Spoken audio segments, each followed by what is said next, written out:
মনুষ্য জন্ম পেয়েছি। ও মায়েরা বাবারা, পশু পাখি তাদেরও বাচ্চা হয়, তারাও সন্তানকে বাঁচিয়ে রাখে, মানুষ করে।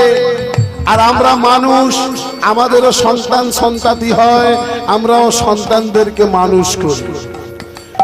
মায়েরা, আমাদের যেমন একতলা দুতলা ঘর বাড়ি আছে, পশু পাখিরও মনে করবেন কিন্তু তাদেরও বাসস্থান আছে। তুমি একটা দোতলা বাড়ি বানিয়েছো, তুমি মনে করলে বিরাট কিছু করে ফেলেছো, কিন্তু লক্ষ্য করবেন মায়েরা, বাবুই পাখি কত উঁচুতে বাসা বাঁধে, সেও একতলা দুতলা করে সেই কুঠিরের মধ্যে।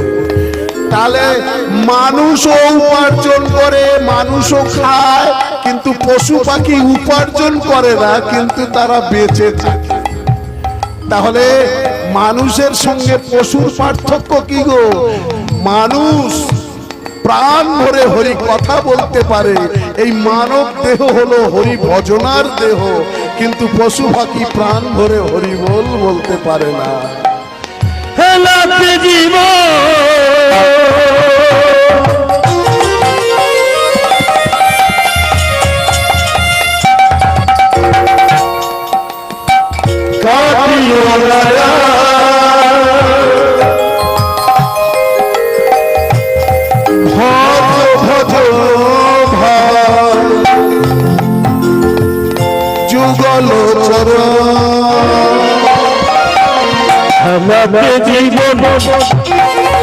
কাটিও না,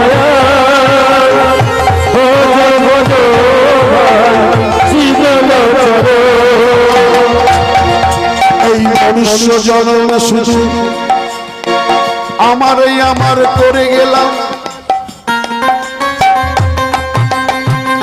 এই ঘর আমার, এই বাড়ি আমার, এই গাড়ি আমার, এই বউ আমার, ছেলে আমার, নাতি আমার, সব আমার। শুধু আমার করে গেলাম। টাকায় আমার, বাড়ি আমার, গাড়ি আমার, সব আমার, কিন্তু কোনদিন কি চিন্তা করে দেখেছো তুমি, সব যদি তোমার তাহলে তুমি কার? তুমি কত কষ্ট করে উপার্জন করছো গো, আর তুমি ধীরে ধীরে ধীরে ধীরে জমিয়ে রাখছো না খেয়ে না দিয়ে, কাউকে না দিয়ে তুমি জমিয়ে রাখছো। মানে মৌমাছি যেমন মৌচাকে জমিয়ে রাখে, তুমি যেদিন মারা যাবে সেদিন দেখবে তোমাকে দাহ করে ফিরেই তোমার ছেলেরা বগরা শুরু করে দেবে। হ্যাঁ হ্যাঁ হ্যাঁ হ্যাঁ, সাক্ষীকে, সাক্ষী আমি নিজে। বাবা সার্ভিস করতেন, অনেক টাকা পয়সা রেখে গেছে। যেদিন বাবা মারা গেল, শ্মশানে দাহ করে যখন বাড়ি ফিরলাম, ভাইরা বলে আগে ভাগ করো, যেখানে যা সম্পত্তি আছে, বাবা যা ব্যাংকে টাকা রেখেছে, অফিসের প্রভিডেন্ট ফান্ডে যা জমানো আছে, আগে সব ভাগ করো। হ্যাঁ, তুমি মৌমাছির মতো জমা করে সব রেখে গেলে, যেদিন তুমি মারা যাবে তোমার স্ত্রী সঙ্গ দেবে বাড়ির উঠান পর্যন্ত, ছেলে মেয়েরা পাড়া প্রতিবেশীরা সঙ্গ দেবে ওই শ্মশান পর্যন্ত। খালি হাতে জন্ম নিয়েছিলে,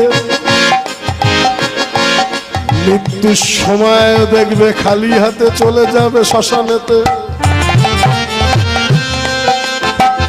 গলায় যদি একটা সোনার চেন থাকে আগে ছিঁড়ে নেবে। স্বয়ং ভগবান শ্রী বিষ্ণু হরিনারায়ণ যমরাজকে বলে দিয়েছে, শোনো শোনো, যার গলায় মৃত্যুর সময় তুলসীর মালা থাকবে ভেবে নিও ও আমার লোক। তাই তোমার যমরাজের যমদূতকে পাঠিও না, মারা গেছে সে তার কর্মগুণে, আমার বিষ্ণুদূত গিয়ে তাকে নিয়ে আসবে। কর্মগুণে মানুষ হয় দেবতা, আবার কর্মগুণে মানুষ হয় শয়তান। ছোট্ট ছেলে ক্ষুদিরাম, আমাদের নেতাজি সুভাষচন্দ্র বোস, আপনাদের মতো একজন মা আছেন মাতঙ্গিনী হাজরা, এমন কর্ম করে গেলেন আজকে তাদের পটচিত্রে আমরা মালা দিই, ফুলের মালা দিই। কেন? কর্মগুণে মানুষ হয় দেবতা, আবার কর্মগুণে হয় শয়তান। ওমা, উত্তর পাড়ার একজন মারা গেছে, ছোট ছোট উত্তর পাড়ার একজন মারা গেছে, পাড়া শুধু লোক কাঁদছে যে মানুষটা ভালো ছিল, কত দাম ধ্যান করত, বাচ্চারা খেলবে বলে তার জায়গাটা মাঠ করে দিয়েছে খেলার জন্য। একটা গ্রামের মধ্যে প্রাইমারি স্কুল হবে